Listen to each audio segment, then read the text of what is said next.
Most men don't lose money. They surrender it, slowly, every day, through decisions that feel small in the moment and cost them years in the end. And the reason isn't bad luck. It isn't the economy. It isn't that nobody gave them a chance. It's the absence of a system. Because without a system, money will always find a way out. It doesn't matter how much you earn. It doesn't matter how hard you work. Without structure, income becomes noise, and noise doesn't build anything. So here's the system, the one most men were never taught, and the one that actually works. Step 1. Understand where you actually stand. Before you change anything, you need to see everything. Most men avoid this step because the truth is uncomfortable. They have a rough idea of what they earn and a very rough idea of what they spend.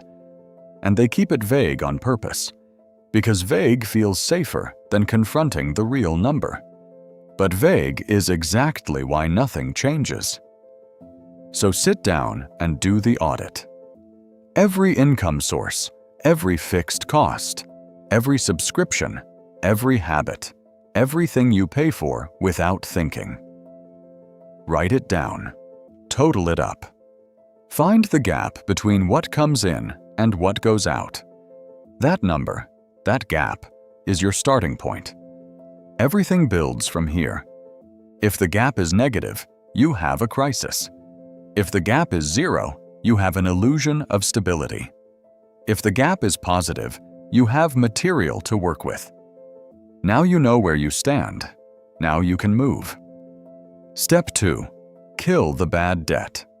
Debt is the enemy of freedom. Not all debt.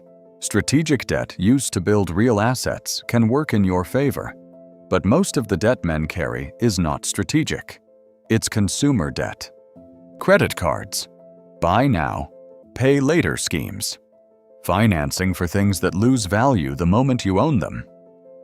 A car on finance, a phone upgrade you didn't need, clothes charged to a card that isn't paid off. Every month you carry that balance, you are paying someone else for the privilege of owning your future. The interest compounds against you just as surely as investment compounds for you, except it's working in the wrong direction. So before you invest, before you save aggressively, before anything else, kill the bad debt. There are 2 methods. The avalanche, attack the highest interest rate first, save the most money over time. Or the snowball, clear the smallest balance first, build momentum and motivation. Both work. The best one is the one you'll actually stick to. Set a fixed monthly repayment above the minimum. Make it automatic. And do not add to the balance while you're clearing it, because you cannot build on a leaking foundation. Step 3. Pay yourself first. Not what's left at the end of the month. This is the rule that separates men who build wealth from men who just earn money. The difference is not income, it's sequencing. Most men pay their bills, cover their lifestyle, spend what they spend, and then save whatever happens to be left. The problem is that something always absorbs what's left. Life expands to fill available money. Flip the sequence. The day your income lands, a fixed percentage moves immediately into savings. Before rent feels expensive, before your friends suggest the weekend, before life finds a reason to spend it. 10% is the floor, 15% is solid, 20% is where things start to accelerate. If you can't hit those numbers yet, start where you can, even 5%, and increase it every time your income grows. Automate it if you have to. Set up a standing order. Move it to a separate account you don't see every day. Make it invisible. Make it non-negotiable. That money doesn't exist for spending. It exists for building. Step 4. Build the budget. Not to restrict yourself, to see clearly. A budget is not a cage, it's a map. And a man without a map wanders. Split your money into clear categories. Fixed costs first: rent, utilities, insurance, subscriptions. These don't change month to month, so calculate them once and know the exact number. Variable costs next: food, transport, going out, clothing. These fluctuate, so give them a realistic ceiling based on your actual habits, not an optimistic version of yourself. Then your targets: savings already moved, debt repayment, and your investment contribution. Every euro gets a job. Every month you run the numbers. Not obsessively. Once a month, 30 minutes. Total it up. Compare against plan. Adjust if needed. When you can see it, you can control it. When you can control it, you can grow it. Step 5. Keep a small luxury budget and protect it. This is not weakness. This is sustainability. A fixed amount, every month, guilt-free. For whatever makes life worth living. Good coffee, a dinner out, something you enjoy without justifying it. The rule is simple: spend it fully if you want to, but never go over it. Because a budget with no breathing room doesn't last.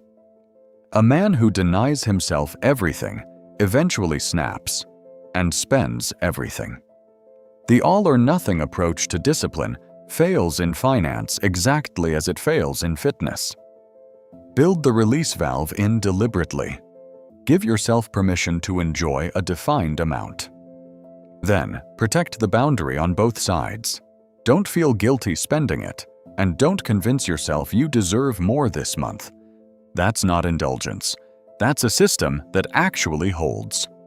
Step 6. Cut every cost that gives you nothing back. Go through your subscriptions, your habits, the things you pay for on autopilot without remembering why. Ask one question for each. Does this actively serve my life right now, or am I just used to paying for it? Most men are leaking hundreds a month through pure inertia. Streaming services they don't use, gym memberships they stopped going to, apps, plans, renewals they forgot to cancel. Cancel it, downgrade it, renegotiate it. Call the provider and ask for a better rate.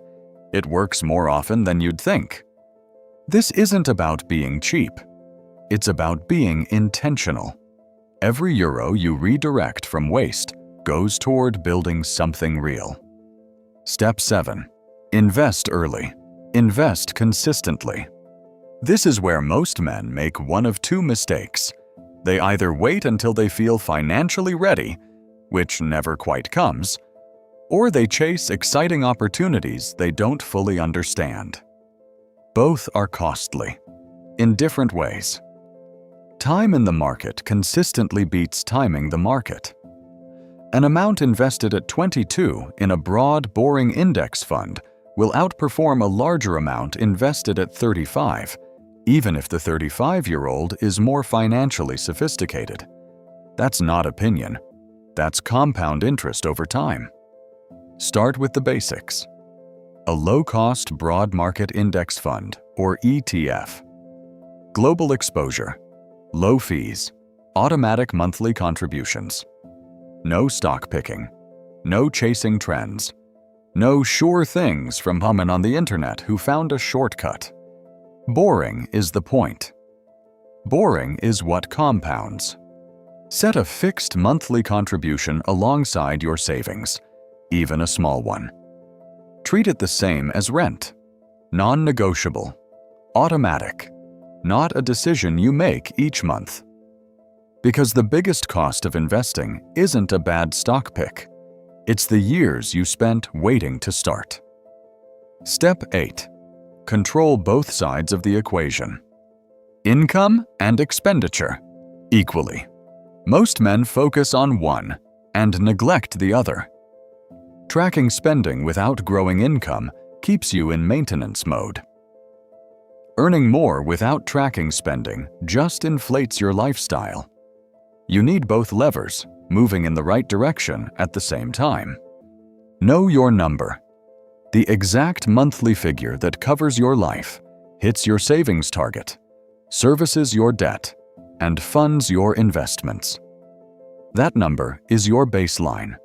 Everything above it is ammunition. And if your income doesn't comfortably clear that baseline, close the gap. Not by cutting until you're miserable, but by becoming harder to underpay. Learn a skill that commands more. Build something on the side. Ask for what you're worth and back it up with results. Lifestyle inflation is where most men lose the game. Income rises, standard of living rises with it, and the gap stays the same. Stay at your current standard a little longer than feels necessary. Let the gap widen. Then deploy that gap, more to savings, more to investments, more to debt elimination. The gap is not a number. The gap is leverage. Here's what the full system looks like in practice. Income lands. Savings move first. Fixed percentage, automatic. Done before you see it. Investment contribution goes in. Fixed amount. Same day. Non-negotiable. Debt repayment is scheduled. Above minimum. Consistent. What remains is split cleanly across your budget. Fixed costs, variable costs, your small luxury fund. Once a month, you sit down and review. 30 minutes. You compare what you planned against what actually happened. You adjust where needed. You stay honest with yourself. Not because it's exciting, because it works. The truth, at the end of all of this, is simple. Wealth isn't built in one big moment. There is no windfall coming, no shortcut that changes everything overnight. It's built in 1,000 small decisions, made consistently, over years. The man who knows exactly where his money goes, who kills his debt systematically, who pays himself before he pays anyone else, who invests early in things he understands, who lives on less than he earns, on purpose, by design, that man is building something real. Quietly, steadily, without needing anyone to see it yet. That's not restriction. That's not sacrifice. That's control. And control, held long enough, becomes something most men only ever dream about: freedom.